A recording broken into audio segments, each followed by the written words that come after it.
On a Saturday afternoon in Cedar Hollow, West Virginia, a man in a torn coat sat in a second-hand wheelchair on Main Street with a paper cup at his feet, and for 4 hours, nobody looked at him. 3 young women came out of the hair salon with coffee in their hands, and one of them pointed without bothering to lower her voice. "Look at that. This town's died so hard. Even the beggars bring their own wheelchairs now." They laughed. One of them flicked a quarter toward the cup, missed, and the coin rolled into the gutter. Not one of them looked at his face. They looked at the chair. He didn't say a word. He didn't even lift his head all the way. He just leaned down and picked that quarter up with 2 fingers, and here's what those 3 women didn't know.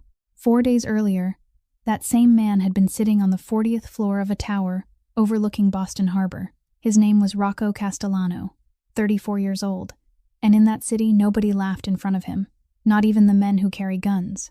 He owned the docks. He owned the loan books. He owned a last name that makes grown men straighten their backs when it's spoken out loud, and he's never had to raise his voice once in his life to make somebody afraid of him. So what's a man like that doing in a dying coal town, sitting in a broken wheelchair, letting strangers laugh at him over a quarter? He'd walked away from all of it. No bodyguards, no driver, no phone, because of a letter a dead man left behind, and one question he couldn't stop asking himself. It's the only question his money had never been able to buy an answer to. And 4 hours into that Saturday afternoon, on that cracked stretch of sidewalk, somebody finally stopped. What happened next would take everything he owned, and it would give him the one thing he'd spend the rest of his life trying to deserve. If this story moves you, go ahead and hit that like button. Share it with somebody who needs to hear it today. And subscribe so you don't miss what's coming next. Now let's go back to that sidewalk in Cedar Hollow. Back to the moment everything changed. Boston, 4 days earlier, in a room overlooking the rows of warehouses along the harbor, a man sat across from Rocco Castellano and didn't dare wipe the sweat gathering beneath his collar. His name was Wendell Pike. He worked as a construction contractor, and this was the 3rd time he had sat in that chair to tell the same story. The first time, the rain had delayed the work. The second time, the bank had held the money longer than expected. This time, he hadn't managed to say anything at all. He had only cleared his throat when Rocco drew the blue-covered ledger across the table and opened it. 4 other men stood along the wall, all of them silent, and not one of them moved. Rocco turned several pages, very slowly, like a man searching for a line he had marked long before. Then he stopped and read aloud in the flat, even voice people used when reciting the weather. Mr. Pike's daughter was in her 2nd year at a private school out of state. Her tuition for the last term had been paid on time, 3 days early, in fact. Her housing fees had been paid the same way. Wendell Pike sat rigid in the chair, both hands resting on his knees, and the entire room heard him swallow. Rocco closed the ledger, pushed it aside, then lifted his eyes and looked at the man for the first time since he had entered. He didn't raise his voice. He spoke even more softly than before. "I didn't say that to frighten you," he told him. "I said it so you'd know that I read. You, on the other hand, didn't read the contract." Wendell Pike opened his mouth to explain, but Rocco had already risen and walked toward the window, turning his back, and in Rocco's line of work, that turned back meant the conversation was over. The contractor stood, his chair scraping backward with a dry, sharp sound, and he walked out with the steps of a man who had just been acquitted, even though no verdict had ever been spoken. The 4 men along the wall watched him leave in silence. No one touched him. No one said a word to him. In that city, people understood that if Rocco Castellano ever had to raise his voice at someone, it meant he had lost control that day, and Rocco had never lost control. His power wasn't in his fists. It was in knowing the exact day another man's daughter had paid her tuition. That evening, he returned to his apartment on the 40th floor, where an entire wall was made of glass, and the harbor lay below like a chessboard already arranged for play. He had just come back from several days away on business. Sierra Voss was sitting in an armchair, and she saw the box in his hand before she saw him. She didn't ask whether the journey had tired him. She didn't ask how the trip had gone, whether he had eaten properly, or why he hadn't called in the past few days. She asked whether the box was for her.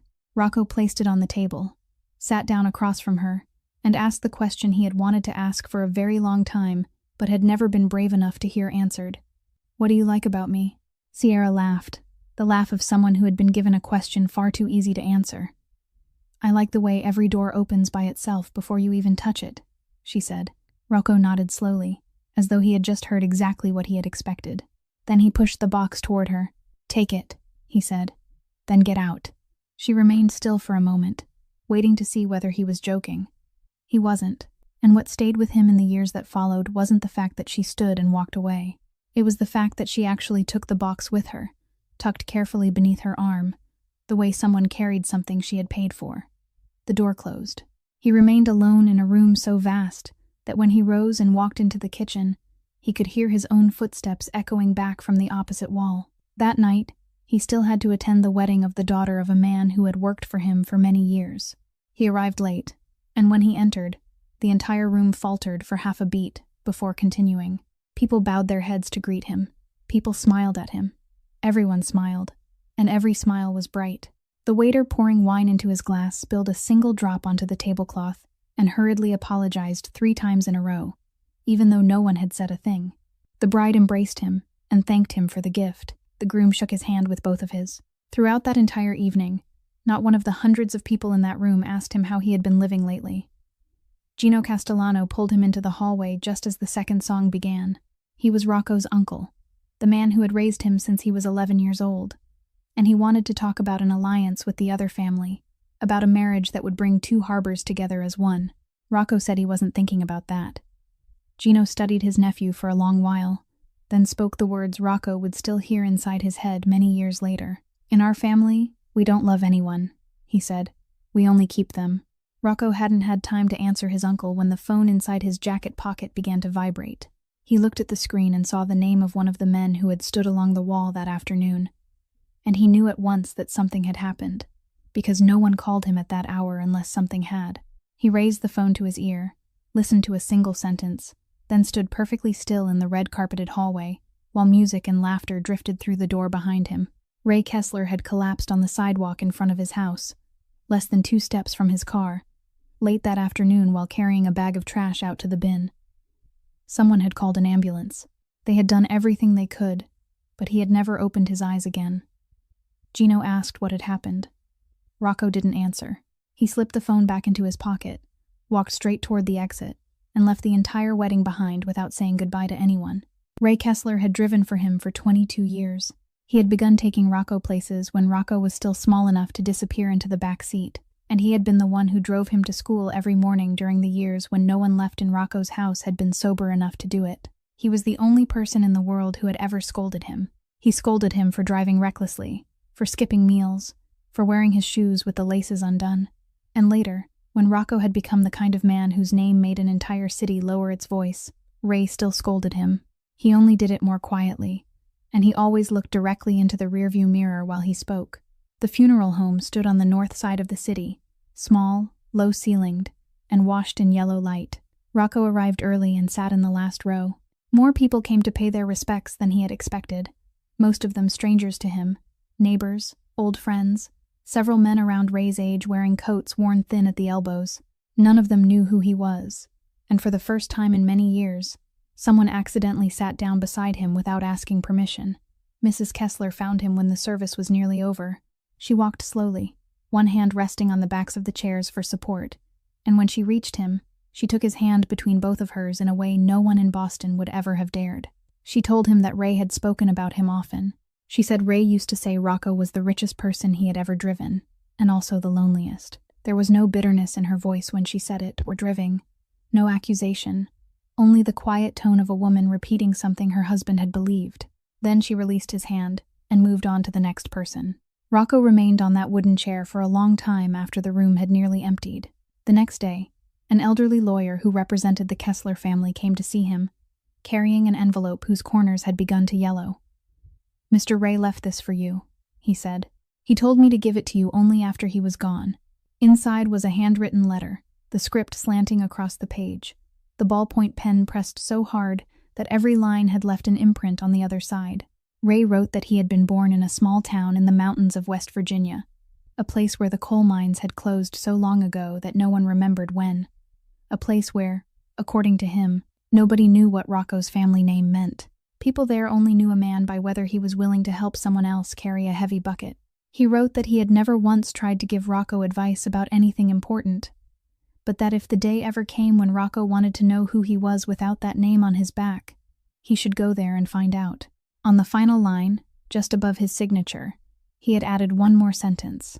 One Rocco read 3 times and still couldn't understand. "There is a debt there I could spend my whole life repaying and never finish," Ray had written.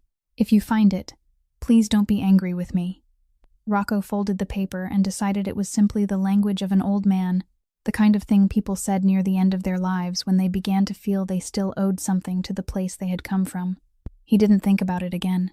That afternoon, his mother, Rosalind, brought a small cardboard box to his apartment and told him it contained things Ray had left behind in the car and in his locker at the garage. When they cleared everything out, they found that most of it belonged to Rocco: several umbrellas, a pair of gloves, and a leather-bound work notebook with all 4 corners worn smooth. He glanced through the contents once, then pushed the entire box into the lowest drawer of the cabinet, closed it, and didn't open it again for many months. 3 days after the funeral, Rocco called his mother and his uncle to the apartment on the 40th floor and told them he would be leaving the city for a season. "No bodyguards," he said. "No driver. No phone." He had already handed his work over to 3 men he trusted, each responsible for a different part of it.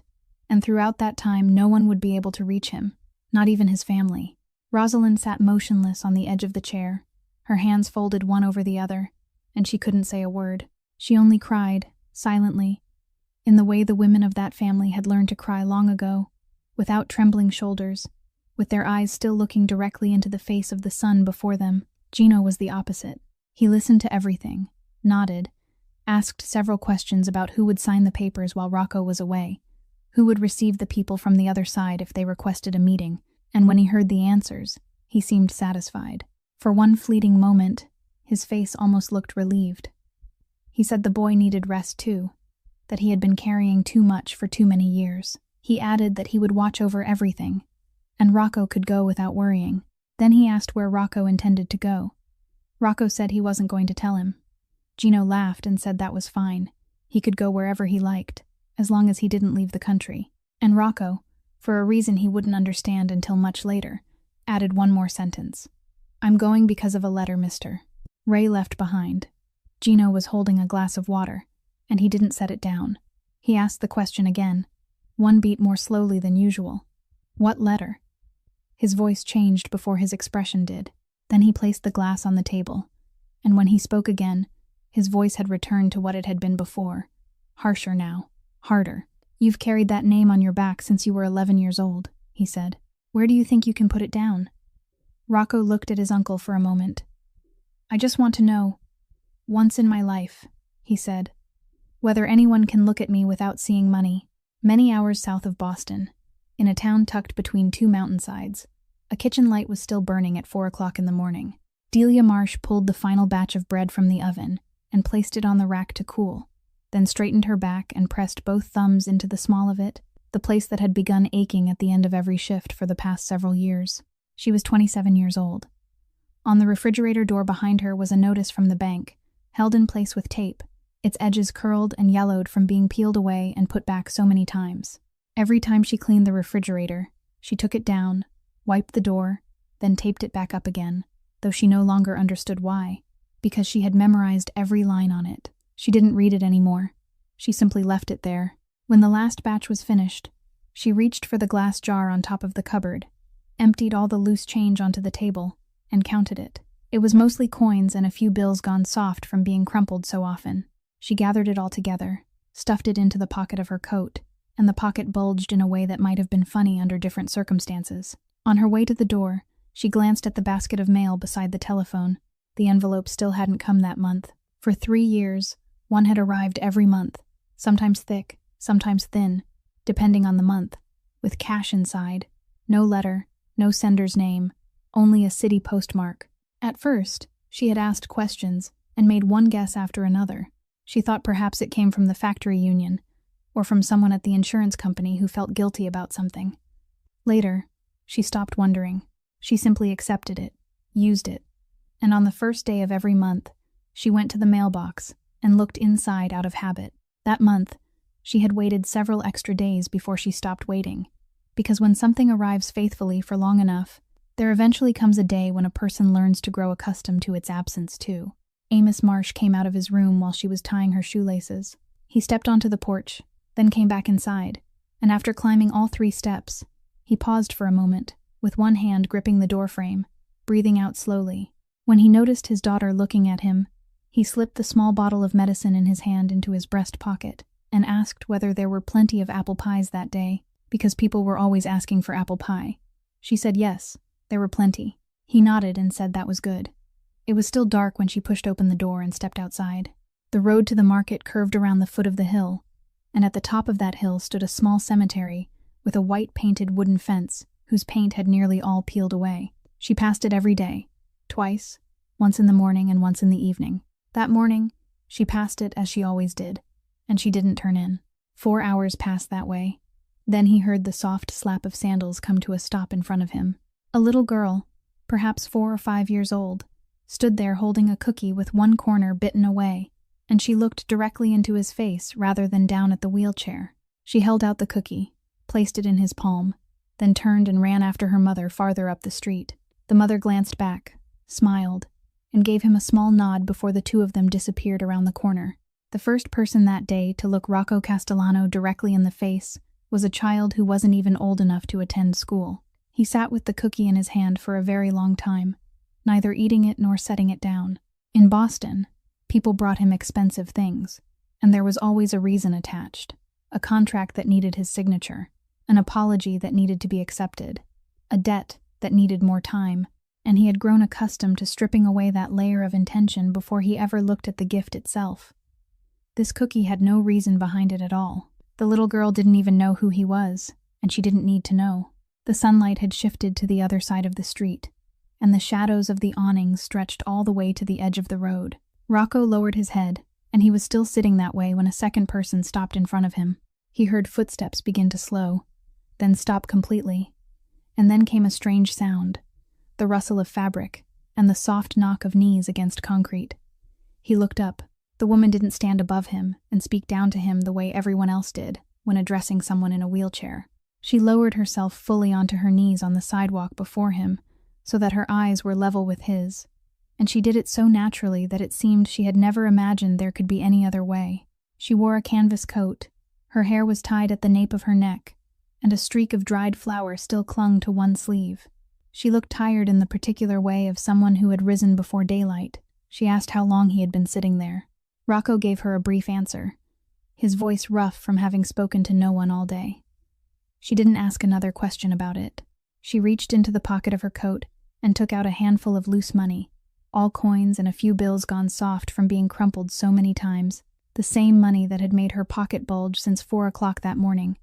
She didn't count it again. She didn't keep a single coin for herself. She placed all of it in his palm, the same hand that still held the little girl's cookie, then reached into the basket hanging at her hip, took out a wax paper package, and set it on top of the money. The slice of apple pie inside was still warm. Rocco looked down at his hand, then back at her, and for one moment, he didn't know what to do with his own face.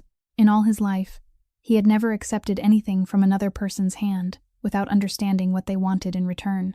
He had sat at tables where a single nod from him could change the course of someone's life, and he had learned that everything had a price, whether people spoke that price aloud or not.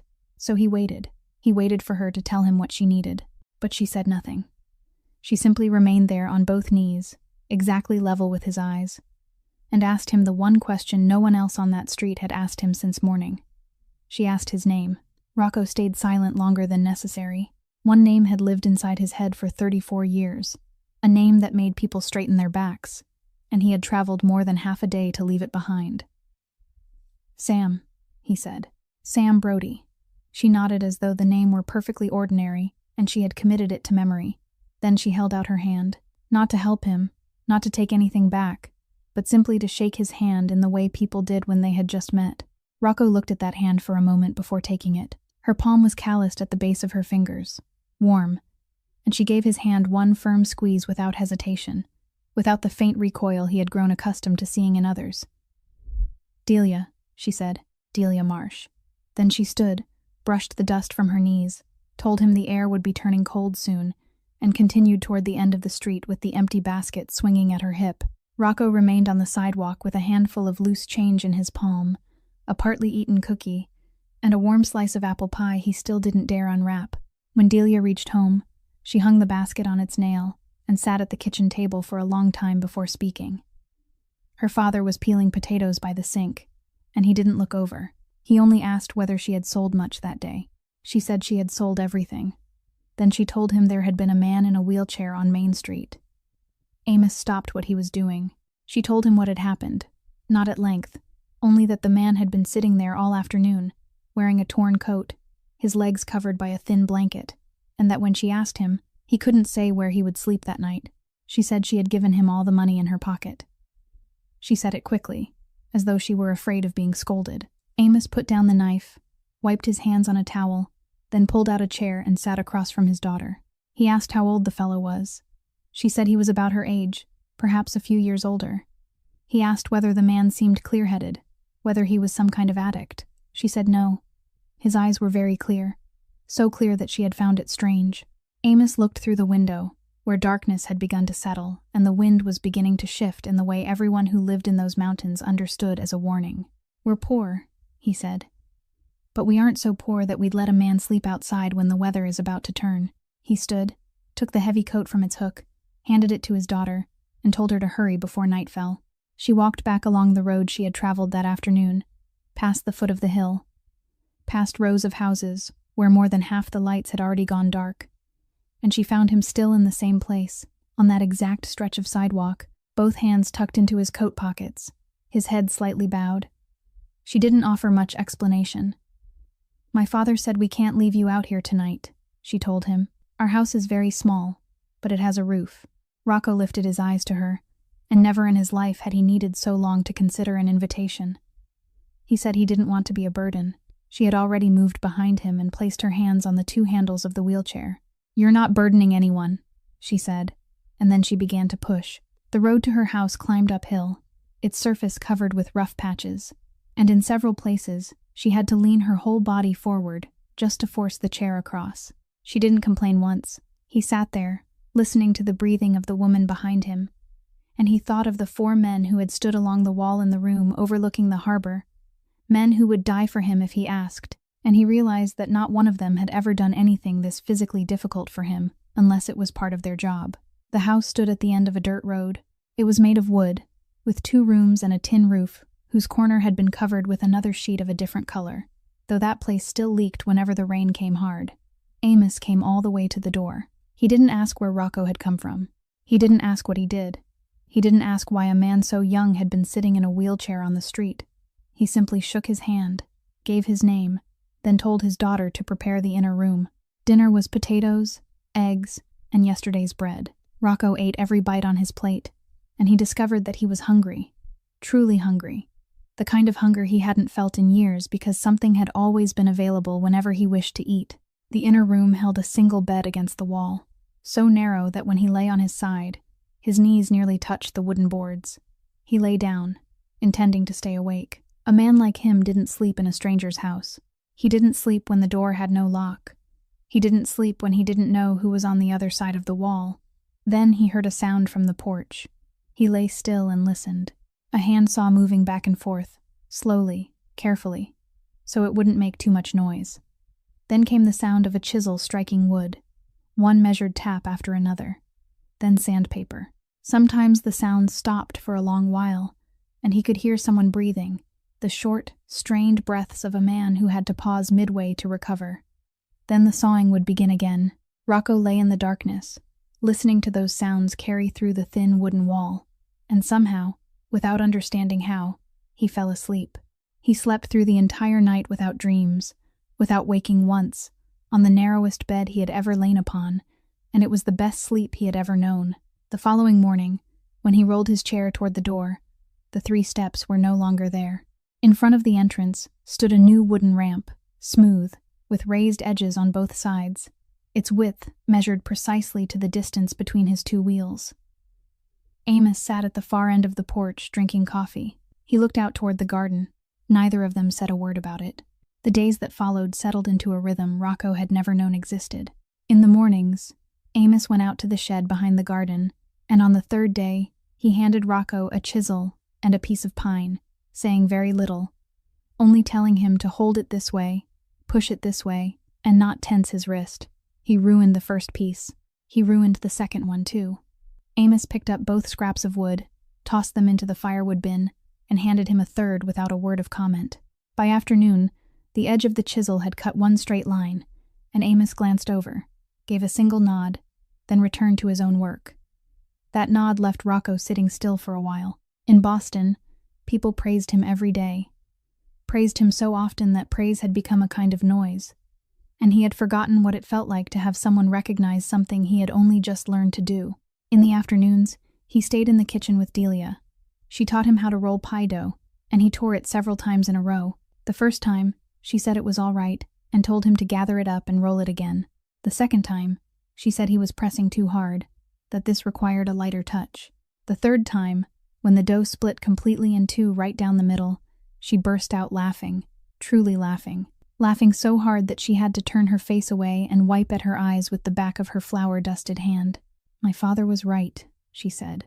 "Your hands are stiff like the hands of someone used to holding something much heavier." Rocco laughed too, and he realized that he was laughing, and he couldn't remember the last time he had laughed in a kitchen. That evening, after the pot had been taken off the stove, he sat still out of habit and waited for someone to carry it to the table. Delia was drying her hands when she turned to look at him, then tilted her chin toward the pot. "In this house, everyone helps set the table," she said. Rocco paused for exactly one beat. Then he rolled his chair over, placed the pot on his lap, and pushed himself toward the dining table.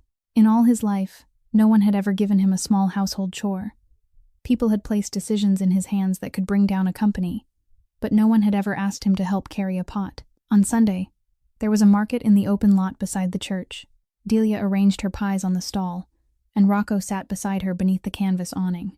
Near noon, a drunken man came over from the far side, planted one hand on her table, and began speaking sharply into her face about the change she had given him the last time. She stepped back half a step. Rocco said nothing and didn't move. He only lifted his head and looked at the man. The man stopped in the middle of his sentence, took his hand off the table, then turned and walked away. Delia watched his back disappear into the crowd. "Why did he leave?" she asked. "Maybe he changed his mind," Rocco said. That afternoon, a broad-shouldered man with graying hair came across the market in an aluminum-framed wheelchair, propelling himself so quickly that people had to move out of his way. He stopped in front of the pie stall, bought two, then looked Rocco over from head to toe, with the gaze of someone who understood exactly what he was seeing. His name was Hank Doyle. He said the food pantry beneath the church needed help on Tuesdays and Thursdays, and anyone who was free could come by. He said it to Rocco, not to Delia, and he didn't ask whether Rocco could manage it, whether it would be convenient, or whether he wanted to go. He simply said Tuesdays and Thursdays, then pushed himself away. On Tuesday, Rocco went. The pantry was a room in the church basement, lined with several rows of metal shelves, and Hank Doyle ran it like a man commanding a unit. He knew who came to collect food at what hour, knew which household had someone sick and needed extra milk, knew that the elderly woman at the end of Hollow Road couldn't eat salty canned food. He called each person by name when they came through the door, and not one of them had to say aloud what they were lacking. Rocco spent the entire morning placing supplies on the shelves. When the crowd had thinned, Hank rolled his chair over beside him, handed him a cup of coffee, and sat there in silence for a while. Then he said, "That wheelchair doesn't make you invisible, son. People make you invisible. Those are two different things." Rocco held the cup of coffee in his hands and couldn't find a single word to answer. For the first time since arriving in that town, he felt ashamed, truly ashamed, the heat rising along the back of his neck, because the chair he was sitting in was something he could stand up and leave at any moment, while the man handing him coffee could not. That Thursday afternoon, Rocco was alone in the house with a loose hinge on the bathroom door. Amos had been out since morning, and Delia was at the market. He went looking for the box of nails, remembering that he had seen it on top of the kitchen cupboard. From the wheelchair, the shelf was slightly too high, so he had to stretch upward, bracing one hand against the cabinet, and when his fingertips finally touched the tin box, his sleeve brushed against something lying beside it. The object fell to the floor. It didn't break. It only struck the boards with a dry, hollow sound.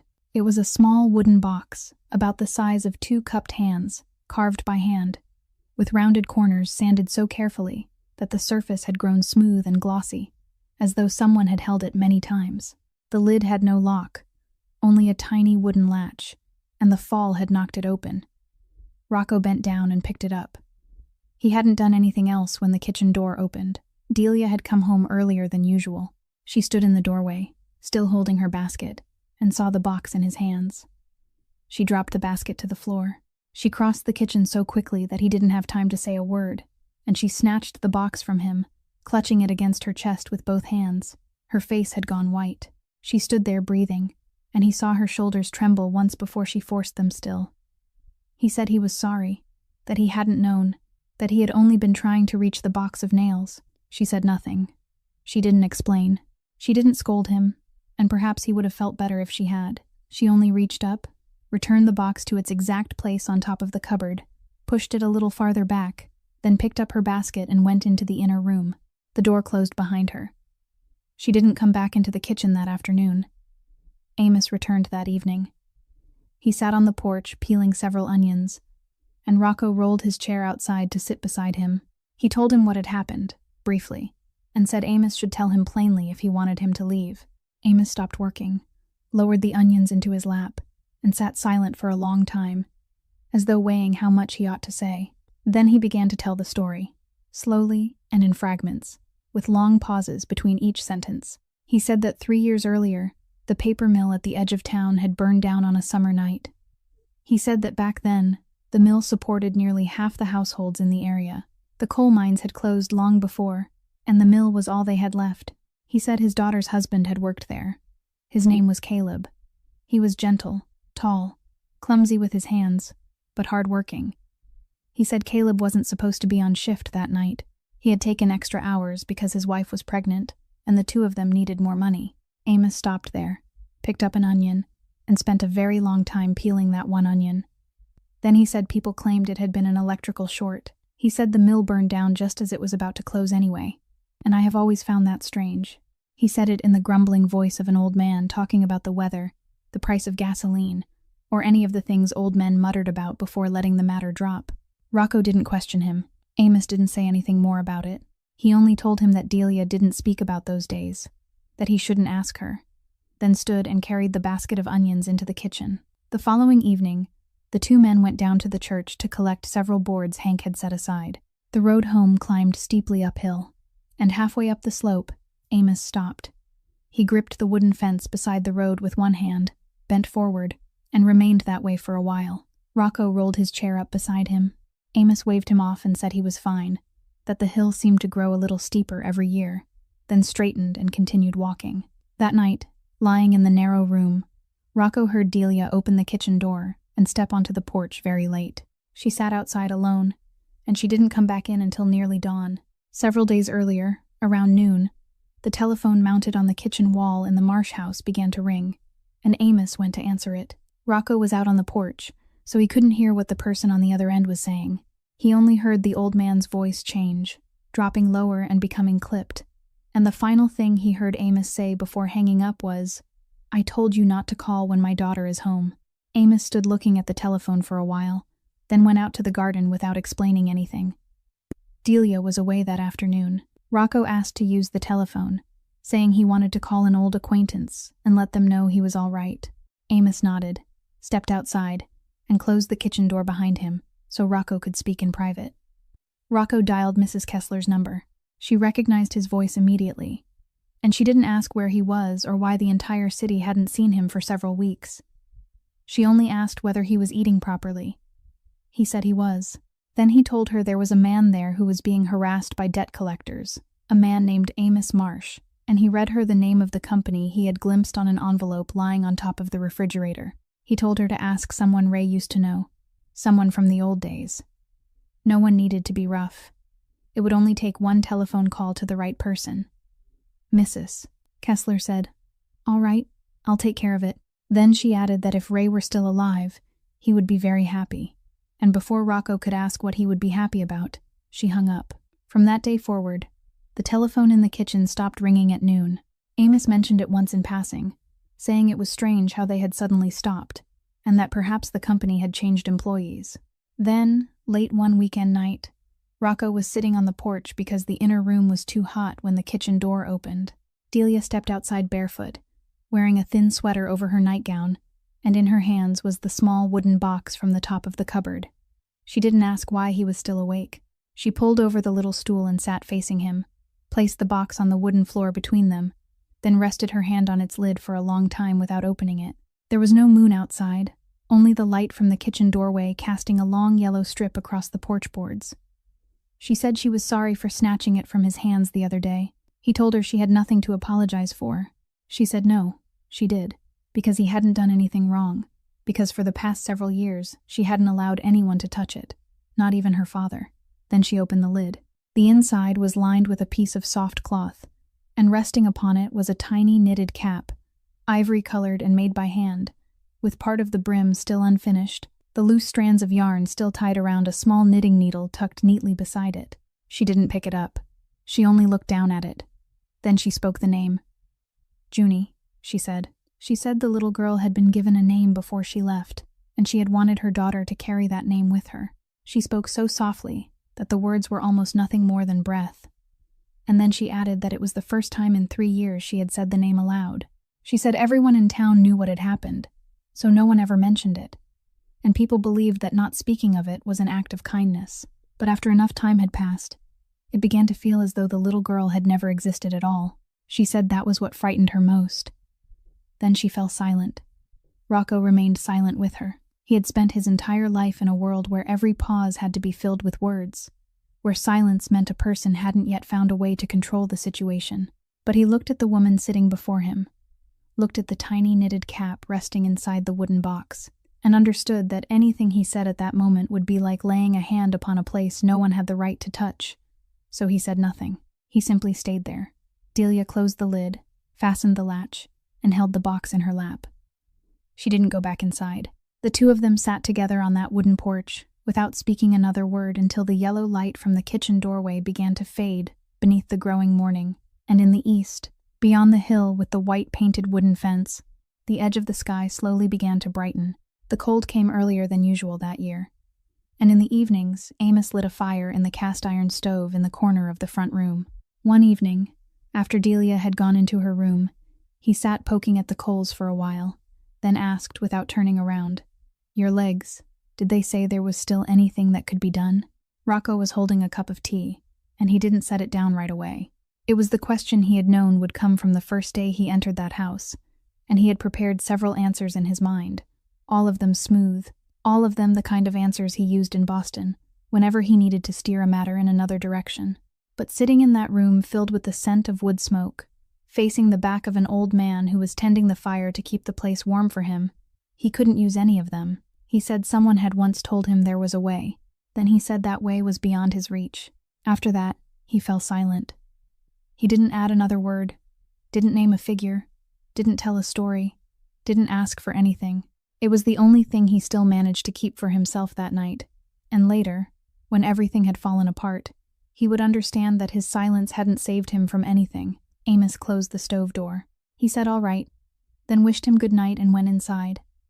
A few days later, at the food pantry in the church basement, Amos came to help carry several new boxes of canned goods. Hank Doyle was checking the inventory while talking, and somehow the conversation turned to the years after he first came home, when, during those first few years, he had still been eligible for an operation at a large hospital out of state, a procedure people said might have helped him improve. He said he hadn't done it. Amos asked why. Hank shrugged and said because it cost as much as a small house, and at the time my family only had one house. He laughed after saying it, the laugh of a man who had lived with that decision long enough for it to stop hurting, then turned back to his work. Amos didn't ask another question. He placed the last box on the shelf, and on the way home he walked more slowly than usual, both hands clasped behind his back, his lips moving as though he were working through a calculation no one else could hear. Around that same time, at the market, Beau Hargrove began visiting Delia's pie stall more often. He was the foreman at the quarry across the valley, drove the largest pickup truck in the area, and had a way of approaching a stall as though he had just bought the whole thing. He brought gifts, sometimes a scarf, sometimes a box of pastries purchased all the way in Charleston.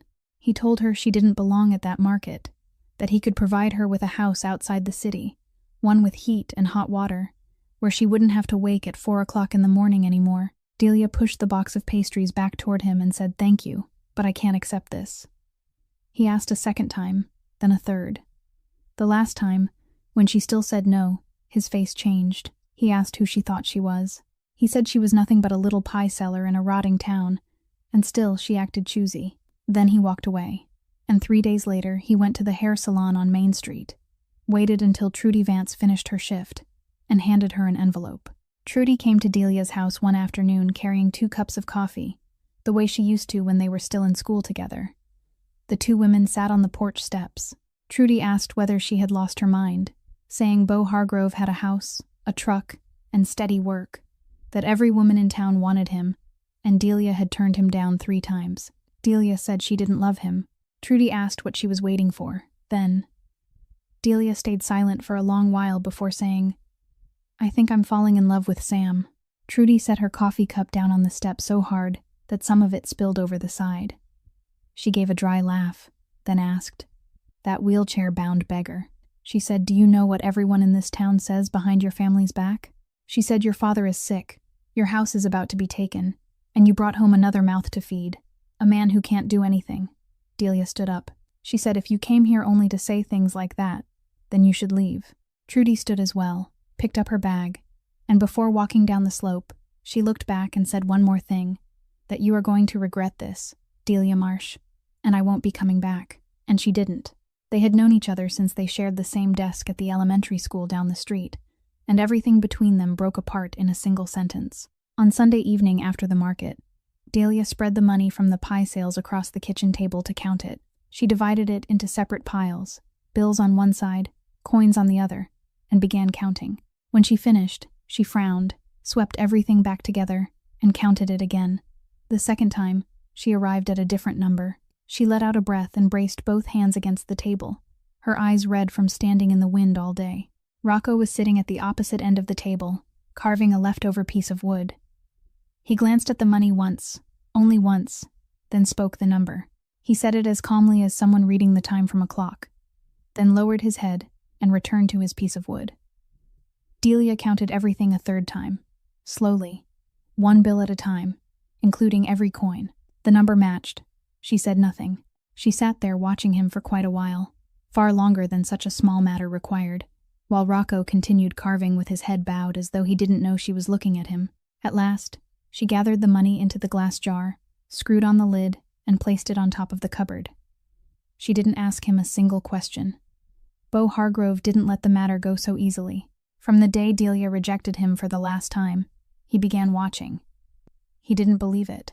He told the men at the quarry that there was something wrong with that fellow, a man around his own age, with shoulders that broad and hands that strong, sitting in a wheelchair and living off another family. He said, "One day I'll expose him and let the whole town see what he really is."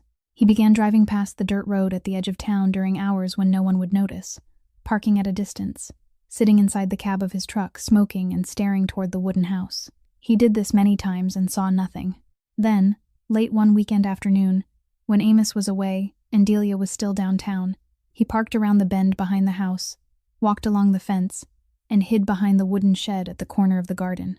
In the yard, the man in the wheelchair was sawing a plank laid across 2 wooden supports.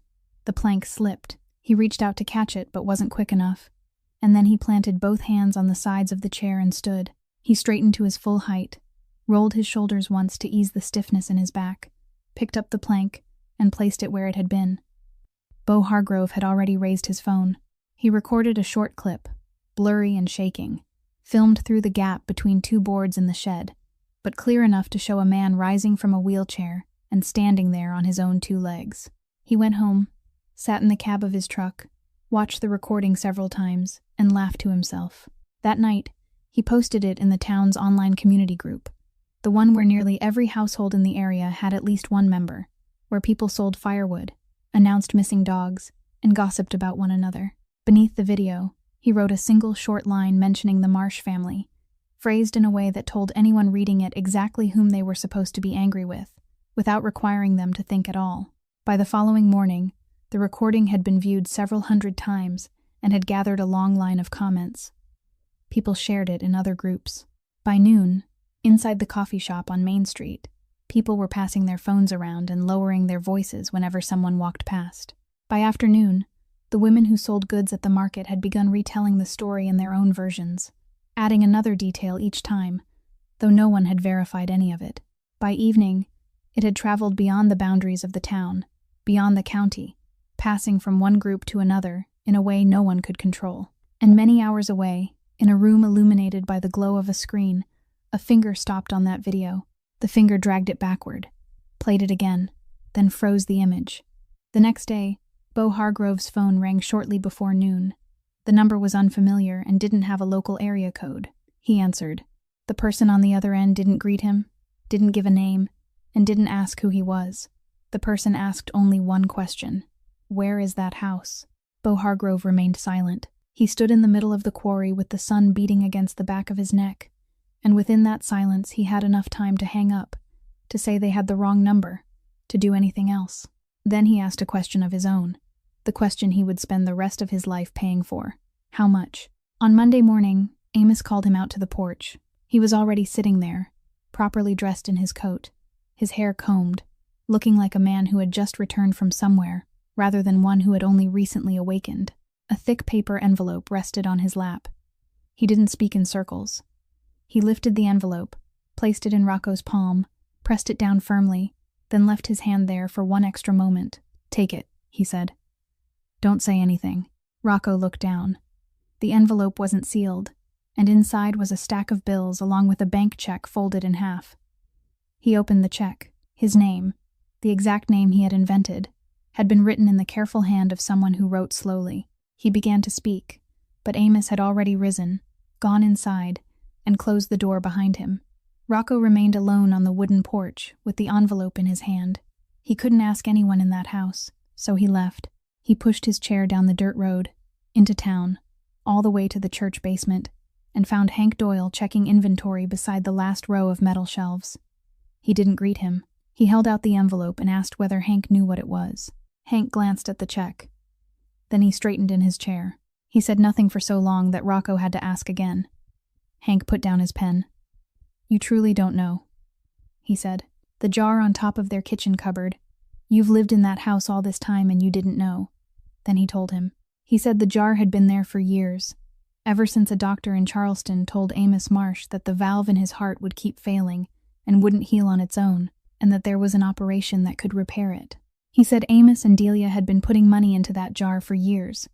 The old man from selling his woodwork, the girl from selling pies, and from the night shifts she worked waiting tables at the diner along the highway. Every month they added to it. Every month they counted it. Not once had they taken anything out, no matter what happened to the family. Hank said everyone in town knew about that jar. Then he continued, and this was the part that made Rocco feel as though the concrete floor beneath his wheels had tilted. Hank said the debt collectors had been pressing harder over the past few months because of the old hospital bills from Delia's mother. They had placed a lien on the house, and the deadline was drawing near. He said the old man had already worked everything out. The amount in the jar was exactly enough to pay what was needed to keep the house. Amos had decided to use it to settle the debt and preserve the home for his daughter. The operation could wait a few more years, he had said. He was still strong. There was no hurry. Hank said he had sat in that very room and tried to stop him, but Amos wouldn't listen. Then Hank looked down at the check in Rocco's hand, and when he spoke again, his voice had grown rough, which means he has no money for the operation now, and no money left to save the house. Rocco didn't remember how he left that basement. He only remembered that the climb upward felt very long, and that he pushed his chair all the way home without stopping once, his hands going numb from gripping the wheel rims too tightly. All his life, he had sat across from men who came asking him to delay their debts, and he had learned how to see through them, how to read what they were hiding, how to calculate what they still had left to lose. He had built his life on that ability. Yet he had lived in this house for an entire season, eaten at that table, slept in that room, passed the glass jar on top of the cupboard several times every day, and he had seen nothing. By the time he reached the beginning of the dirt road, the afternoon was fading. Amos was sitting on the step beside the wooden ramp, holding a piece of wood and a small knife, carving absent-mindedly while looking toward the fence. When he saw Rocco, he gave a single nod, then returned to the wood in his hands, as calmly as though he had merely lent him a shovel. Rocco stopped his chair in the middle of the road, several steps away, and couldn't make himself go any farther. He had come to that town to find out whether there was anyone in the world who could love him when he had nothing in his hands, and he had just taken a man's life in exchange for the answer. The following afternoon, Delia came home earlier than usual because the market had been quiet. She entered the kitchen, set down her basket, and, following the habit of thousands of afternoons exactly like this one, reached to the top of the cupboard and took down the glass jar so she could add the money she had earned that day. The jar felt weightless in her hand. She stood staring at it for a moment, turning it slowly, then placed it on the table, and the dry sound of glass touching wood rang through the silent kitchen. She called for her father. Amos came in from the front room, and he didn't ask what was wrong, because the moment he saw the jar on the table, he knew. He pulled out a chair, sat down, placed both hands on his knees, and waited. Delia asked where the money had gone. He said he had given it to Sam. She didn't shout. That was what made the kitchen so difficult to breathe in, because her voice grew quieter rather than louder, and every sentence she spoke went straight into the center of the chest of the man sitting before her. She said, "I put every single coin into that jar." She said, "I worked 2 shifts a day, mornings at the market and nights at the diner along the highway, for all those years, and I never took out a single cent, not even the month when I didn't have enough money for gasoline and had to walk into town before daylight." She said, "Even when the tin roof leaked and we had to catch the water in buckets, I didn't touch it." Then she asked whether he knew why. Amos didn't answer. "Because it wasn't money, Daddy," she said. "It was your heart." He lowered his head and looked at his hands. They were the hands that had built the wooden ramp outside in a single night, carved the small box resting on top of the cupboard, and made nearly every wooden thing in that house. Delia continued, and this time her voice broke. She said, "I had already worked everything out. I went to the bank and asked. I was going to sell the car. I was going to take extra shifts on the weekends. I was going to find enough money somewhere else to save the house no matter what it took, so that jar could remain untouched, so you could have the operation in the spring." She said, "You took it without asking me a single question." She said, "You have the right to give away anything that belongs to you, but part of what was in that jar belonged to me too, and you didn't ask me once." Amos remained silent for a very long time. He didn't argue with a single thing his daughter had said, because he knew every word was true. Then he looked up and said he was sorry. He said he knew that was where he had been wrong, in not asking her. Then he said the one thing she couldn't answer. "But, my girl, I couldn't live another day if I saved myself and left that boy there with nothing," he said. "I've lived long enough. I had your mother. I had you. I built this house. I've already buried 2 people, but he is still so young." Delia stood there with both hands gripping the edge of the table, and she couldn't say anything more. She turned away, left the kitchen, and the door to her room closed so softly that the sound carried more weight than if she had slammed it. Outside on the porch, Rocco sat motionless in the wheelchair, separated from the kitchen door by the width of a single plank, and he had heard everything from beginning to end. The envelope was still untouched inside the inner pocket of his coat, against the left side of his chest, and all afternoon he hadn't dared move for fear of making the paper rustle. He remained there until darkness had fully settled and no one inside the house was moving anymore. That night, he didn't sleep. He lay on the narrow bed in the inner room, listening to the wind slip through the gaps between the boards, arranging every sentence in his mind, deciding what should come first, what should follow, where he had to begin so those 2 people would understand that he hadn't come there to deceive them. Even though he knew no order of words could save him, he decided that the following evening, after dinner, while all 3 of them were still seated at the table, he would tell them everything. He never got the chance. Dinner the following evening passed in silence. Delia served the meal, sat down, ate a few bites, then rose and carried her bowl to the sink. Amos finished everything on his plate without saying a word. Rocco sat at the end of the table with the envelope still tucked inside his inner coat pocket, and he waited for Delia to finish washing the dishes before he spoke. Since the night before, he had rehearsed his opening sentence 100 times in his mind. He hadn't managed to say a single word when 2 beams of headlight swept across the kitchen window. The white light traveled along the wall, stopped, then went dark. The engine shut off with it. On that dead-end dirt road, after nightfall, no car came in unless it was coming to this house. Rocco placed one hand on the edge of the table.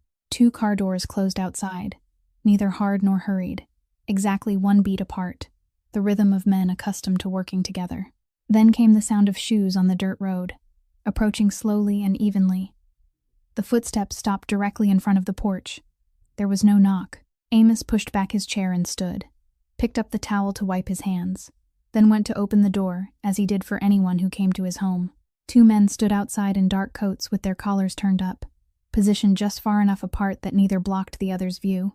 The man nearest the door looked over Amos's shoulder and into the kitchen. He offered no greeting. He didn't say who he was, where he had come from, or whom he was looking for. He only looked.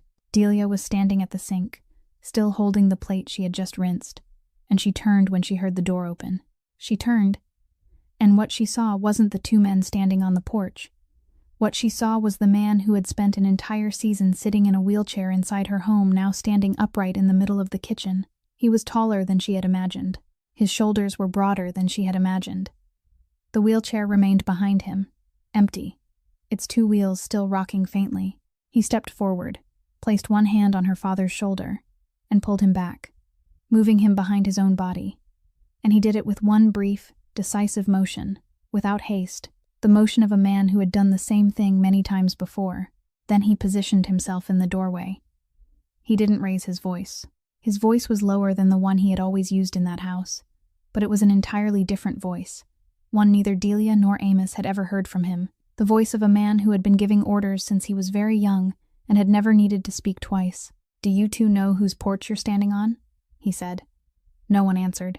The man closest to the door tilted his head slightly and studied Rocco's face beneath the light spilling from the kitchen, and something changed very quickly in his eyes, like a man who had just confirmed the thing he had come there to confirm.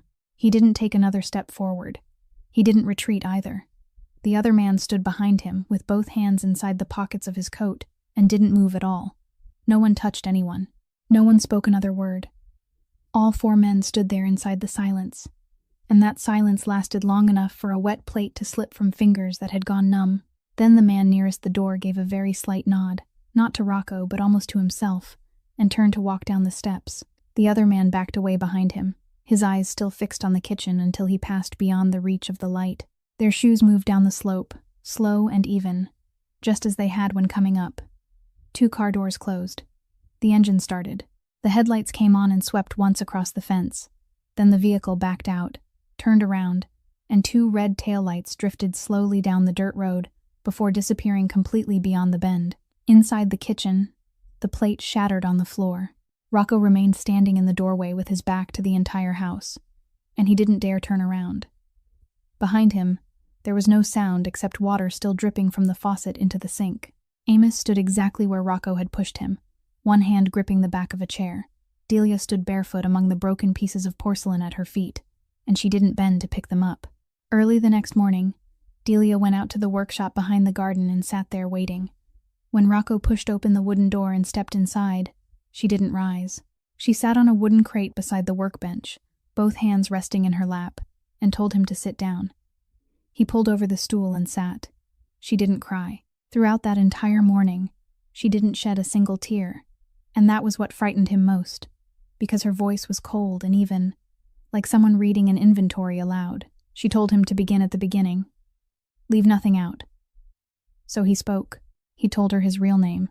He told her his family name, pronouncing it clearly, the name people in that other city lowered their voices to speak. He told her about the harbors, the ledgers, the men who stood along the wall in the room overlooking the water. He said there had been no accident.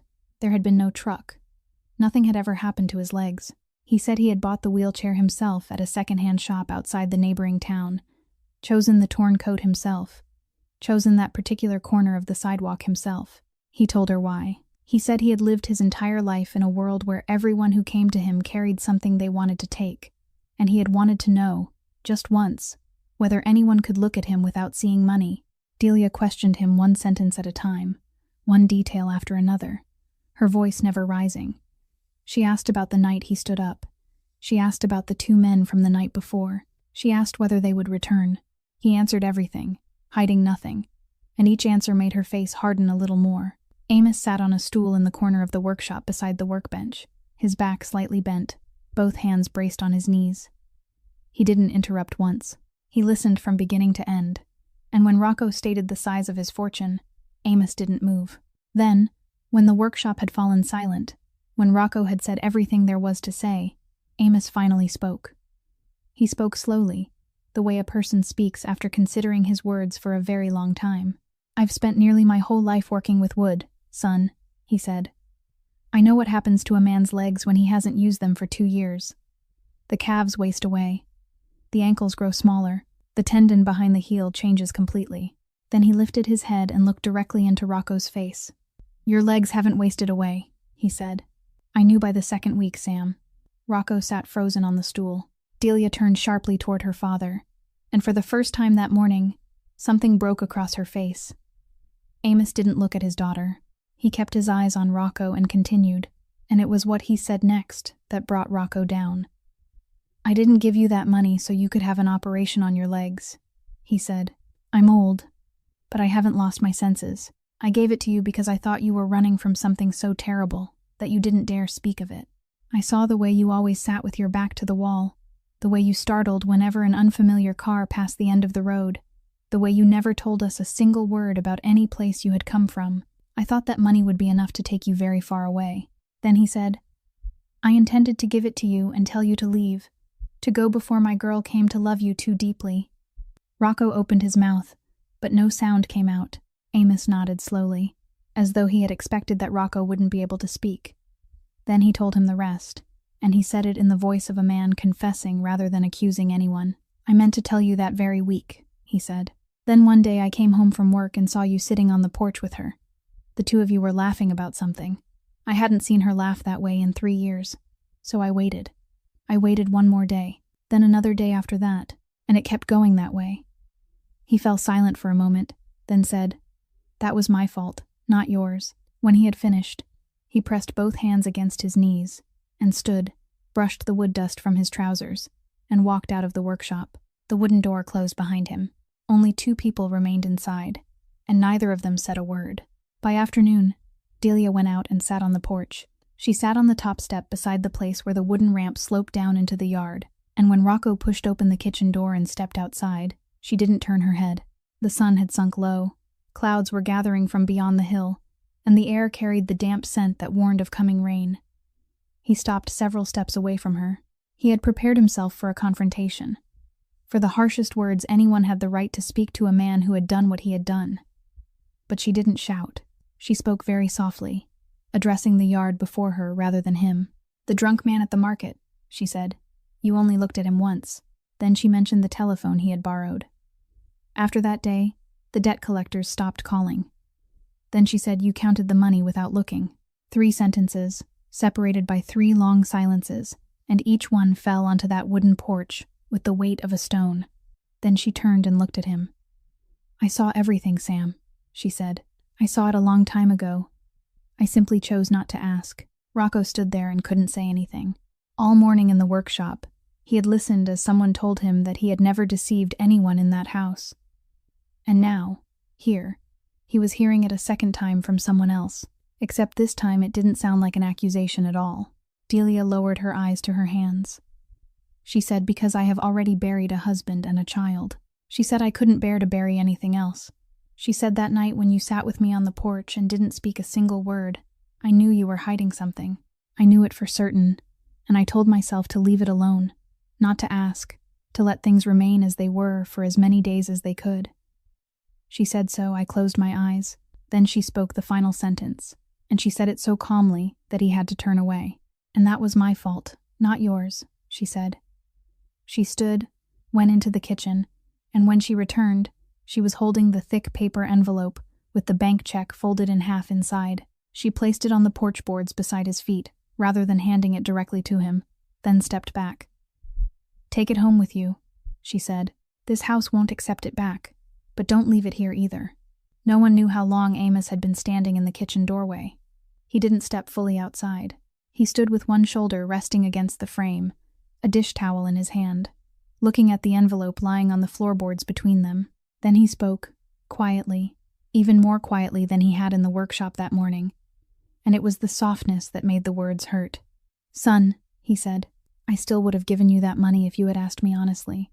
If you had sat down at that table that day and told me, I'm in trouble, I need money to go far away, I still would have given it to you. I might even have given it more quickly." Then he paused. "But you took away my right to choose," he said. "That is what you truly took from me."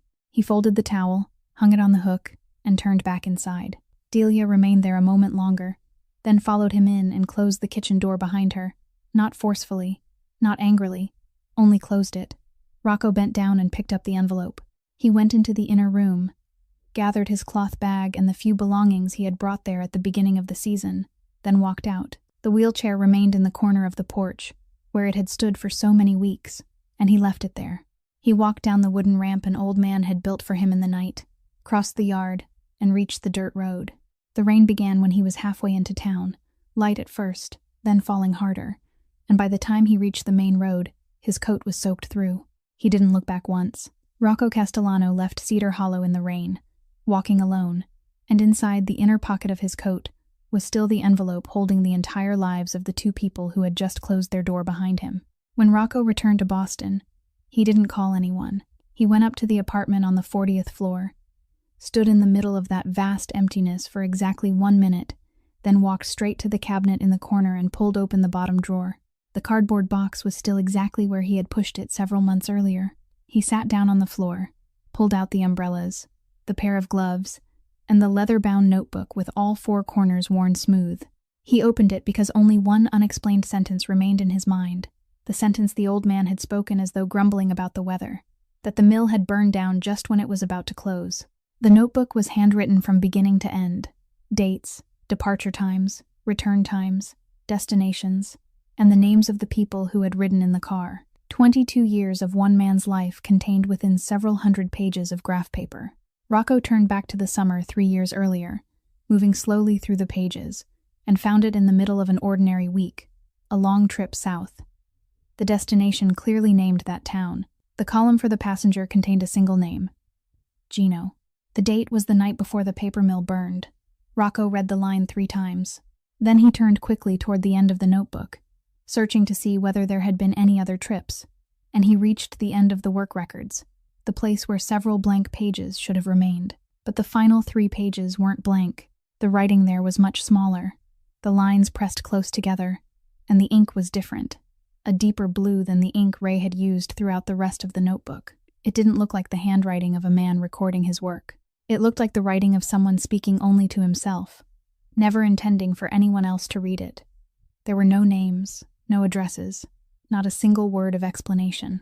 There were only dates arranged in a vertical column, and beside each date was a string of numbers.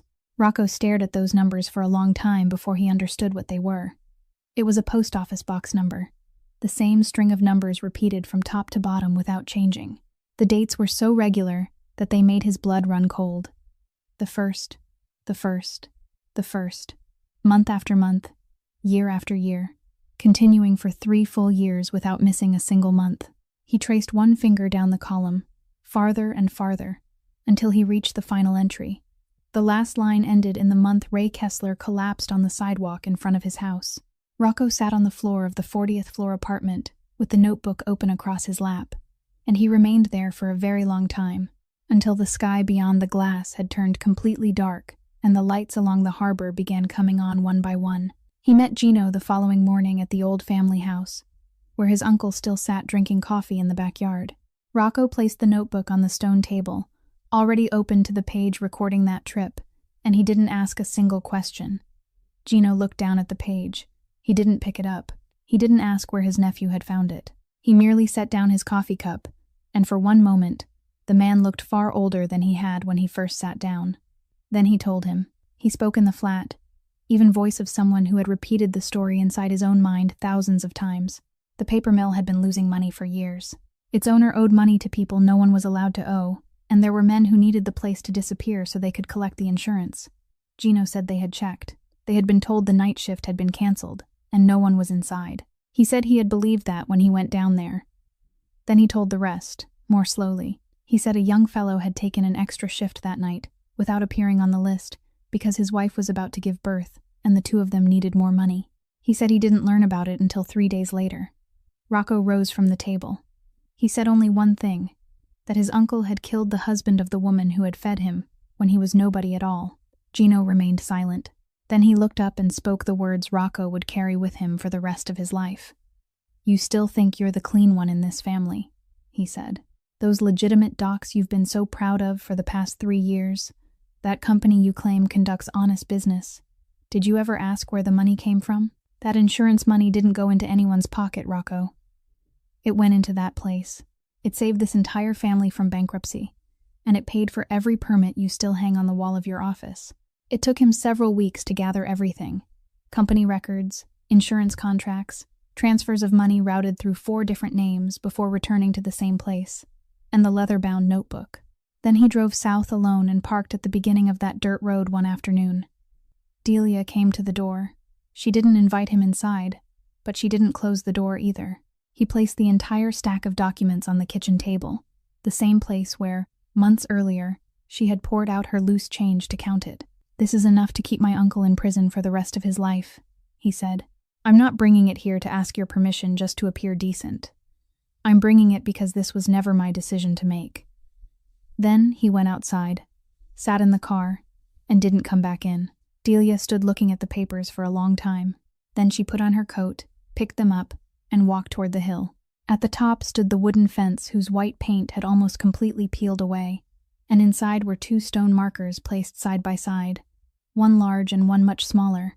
She sat down on the grass between them, rested the stack of documents on her lap, and remained there throughout the night. Amos stood on the porch watching the hill until very late, before he finally went inside. She came down in the morning. Her eyes were red, but her steps were steady. She walked straight to the car parked at the beginning of the road, tapped on the window, and said, "Take me to Charleston." The person who received them was a federal prosecutor, and Delia was the one who placed the documents on his desk with her own hands, not Rocco. Only when they reached the hallway did she speak to him, her voice calm. "I'm not doing this for revenge," she said. "I'm doing it because there are other families in this town. For 3 years, they were told it was an accident, that it was caused by an electrical short, and they have lived with that answer for 3 years. Everyone has the right to know how her husband died." Boston, 2 days later. The car stopped in front of a house on the north side of the city.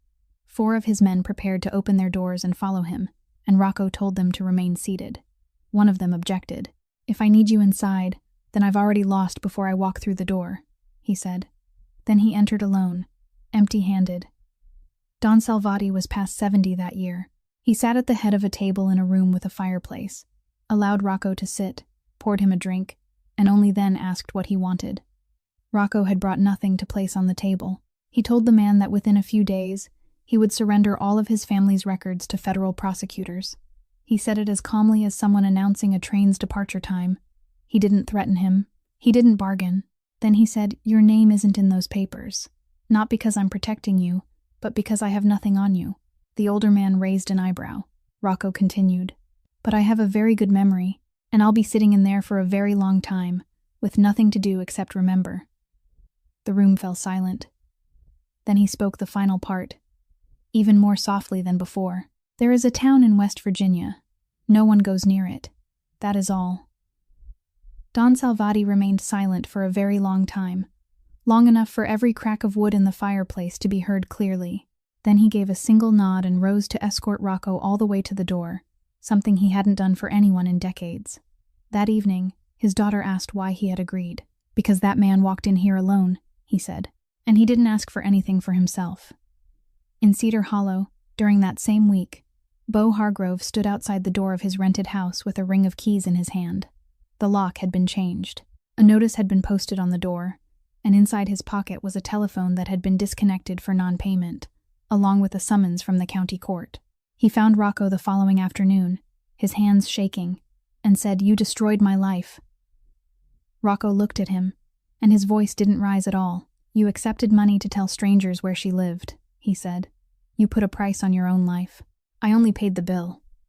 Then he turned and walked away. That Saturday morning, Amos Marsh was finishing a long wooden bench in the yard. It was nearly complete, with only the backrest left to sand. He stood to get more sandpaper from the kitchen, but after taking 2 steps up the wooden ramp, he stopped, gripped the raised edge with one hand, then lowered himself right there, onto the very steps he had built with his own hands. Delia heard the sound and ran outside. A medical helicopter landed in the field beside the church less than an hour later, and they flew him to Boston because there was a department there that the doctors down south had been mentioning for years. The operation lasted nearly the entire afternoon.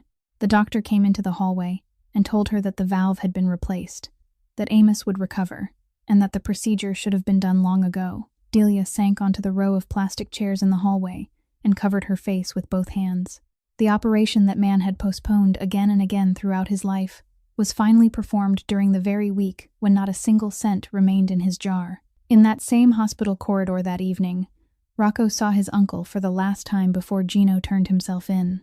Gino wore a proper coat, his hair neatly combed, a hat held in one hand, and he looked like a man on his way to a wedding. He offered no further explanation. Uncle and nephew stood side by side, looking through the glass into the recovery room, where the old man to whom they both owed something lay breathing steadily beneath a white blanket. Then Gino asked, without turning his head, "Will you ever forgive me?" Rocco remained silent for a very long time. He had thought about that question for weeks, and hadn't found a single decent answer. So he told the truth. "I don't know," he said. Then he added, "But I'll come to visit you." Gino nodded. He put on his hat and walked alone down the hallway toward the exit. In Cedar Hollow, while her father was still in the hospital, Delia did the thing she hadn't dared consider for 3 years. Caleb's pickup truck still sat beneath a tarp behind the house, its tires flat and its battery dead, and she had never sold it, even during the months when she had to walk into town before daylight. She pulled away the tarp, called someone to inspect it, and signed the papers. Whatever it brought would have to be enough. She borrowed more money, a little from one place and a little from another, and on the evening before the deadline, she sat at the kitchen table counting it again. Though she could no longer remember how many times she had counted, it still wasn't enough. She was still far short. The following morning, she went to the bank to ask for more time, and they told her the debt had been paid in full the day before. She asked who had paid it. They told her many people had. Only much later did she learn that Hank Doyle had pushed his wheelchair all over town for 2 straight days, knocking on one door after another, and every household had given whatever it could. One family even handed over the envelope of money they had been saving as a wedding gift. She also learned that part of the money had come from Rocco Castellano, and his contribution had been exactly equal to everyone else's, not a single cent more, and he had instructed Hank not to mention his name. It was that detail, not the thick envelope from before, that left her sitting silently in her kitchen for a very long time. In Boston, Rocco signed the cooperation agreement. He surrendered every record belonging to his family, all of it, holding nothing back. He accepted his sentence. The court took away everything his family had earned. What remained was the money he had made himself afterward, and it was far less than what he once possessed. But it was clean. For the first time in his life, he held money without having to ask where it had come from. The man who had once sat on the 40th floor looking down over Boston Harbor now sat in a plastic chair inside a prison visiting room. The chair was bolted to the floor. The table was too. No men stood along the wall. No one lowered his head when Rocco entered. They called him by a number first, and only then by the family name. An entire city had once lowered its voice to speak, and faithfully, whenever that hour came on that particular day, the door at the far end of the room would open, and a woman would walk inside carrying a paper bag filled with pie, her hair tied at the nape of her neck, and she would come directly to his table without looking at anyone else in the room. On the day Rocco Castellano was released from prison, no one was waiting outside the gates, except one woman and an old car. The first thing he did after returning to Cedar Hollow was ask to buy the land where the paper mill had once stood. He bought it for almost nothing, because after all those years, no one wanted a burned piece of ground at the edge of a town that was slowly losing its people. He rented a small excavator, hired 2 local men, and worked beside them every day until the land was cleared. Then he planted a row of trees along the path, counting the exact number of people who hadn't come home that night. 1 tree for each person, and beneath every tree stood a small brass plaque engraved with a name. In one corner of the park, beneath the shade of a maple tree, there was a wooden bench. Amos carved it by hand. It took him nearly 2 months, because he had to work very slowly and stop often to rest. And across the back of the bench, he carved a single word: Junie. On the day the park opened, Delia sat on that bench for the first time. She didn't cry. She sat with her back straight and both hands resting in her lap, and she said, For 3 years, I haven't had anywhere to go to visit my little girl. That same year, the Second Chair Foundation was born in a rented room above the shoe repair shop on Main Street. It was small, its records were handwritten, and Hank Doyle served as its director. People went there to ask for wheelchairs, to ask for ramps to be built in front of their homes, to ask for the chance to learn a trade, and he knew the name of every person who came through the door. One evening, Rocco placed 2 things side by side on the kitchen table in the Marsh house. One was the deed transferring ownership of the house and the little bakery downtown into Delia Marsh's name alone, with no conditions attached. The other was a ring. "Take the deed and tell me to leave," he said. "I'll go, and it will still be yours. I've spent my whole life in a house where people stayed because they were afraid. I won't let you become the next one." Delia looked at the 2 things for a long time. Then she pushed the deed aside and held out her hand, exactly the way she had held it out to him on that cracked stretch of sidewalk long ago. The wedding took place in the yard of the Marsh house, beneath strings of lights hung from the porch to the fence, and the entire town came. Amos walked his daughter across the yard. He moved slowly, but he completed the whole distance without stopping once. The following winter, he carved a cradle. During the celebration that day, someone asked Rocco what he was thinking. He said, "My uncle once told me that no one in our family knew how to love anyone, that we only knew how to keep them." He was wrong, Rocco said. No one had ever taught us how to love.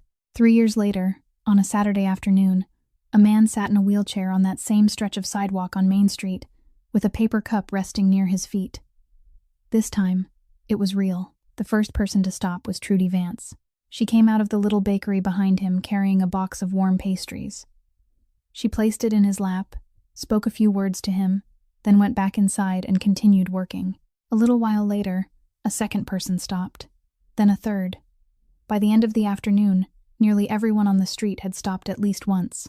On the hill, with the white painted wooden fence, beside the old headstones, another stone was placed that spring. It bore the name Ray Kessler, the man who had driven for 22 years and had finally been brought home to the town where he was born. This story leaves behind something very simple. A person's worth isn't found in what they hold in their hands, but in what they give away when their hands are empty. The richest man in this story had to lose an entire season and his whole fortune to learn what a poor carpenter had lived by all his life. And there is one thing in this world no one can buy, no one can perform, and no one can counterfeit. It is the way a stranger kneels down until their eyes are level with yours, gives you everything they have in their pocket, and then asks your name.